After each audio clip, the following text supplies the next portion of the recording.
Anna university news, diploma news and engineering graphics வீடியோஸ்லாம் கரெக்டாக உங்களுக்கு ரீச் ஆகணும்னா எங்கள் சேனலை சப்ஸ்கிரைப் பண்ணுங்கள்.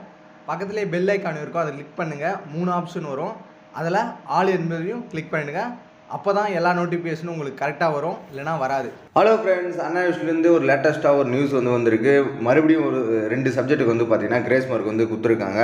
அது எந்த டிபார்ட்மெண்ட் பார்த்தீங்கன்னா இசி டிபார்ட்மெண்ட்டு. இந்த இசி டிபார்ட்மெண்ட்டில் பார்த்தீங்கன்னா இசி 8691 இந்த சப்ஜெக்ட் பார்த்தீங்கன்னா microprocessor and microcontrollers. இதில் பார்த்தீங்கன்னா கொஷின் நம்பர் 1, 2 இது small question. And question number 11th A, 11th B, 14th A and 14th B எல்லாம் பிக் கொஷின். இது கிரேஸ் மார்க் கொடுத்துருக்காங்க. அவங்க என்ன சொல்லியிருக்காங்கன்னா, the marks may be awarded if the students have answered using 8086, 8085 or any other microprocessor architecture. அதாவது student நீங்கள் 8086 இல்லை 8085 இந்த மைக்ரோ ப்ராசஸர் இல்லை வேறு எதனா மைக்ரோ ப்ராசஸர் அதுக்கு ரிலேட்டடான மைக்ரோ ப்ராசஸர் நீ டயக்ராம் போட்டு எக்ஸ்பிளைன் பண்ணியிருந்தால் அதுக்கு மார்க் ப்ரொவைட் பண்ண சொல்லியிருக்காங்க. நெக்ஸ்ட்டு எந்த சப்ஜெக்ட் கொடுத்துருக்காங்கன்னா CU4202 அட்வான்ஸ்ட் ஒயர்லெஸ் நெட்வொர்க்ஸ். இந்த சப்ஜெக்ட் கிரேஸ் மார்க் கொடுத்துருக்காங்க.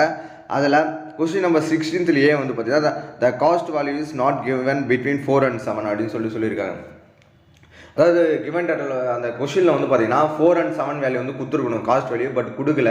பட் பிட்வீனில் 4, 5, 6, 7 இதில் எந்த ரேஞ்சில் நீங்கள் அஷ்யூம் பண்ணி எடுத்து ரீடிங் கால்குலேஷன் போட்டிருந்தாலும் அது மார்க் ப்ரொவைட் பண்ண சொல்லியிருக்காங்க.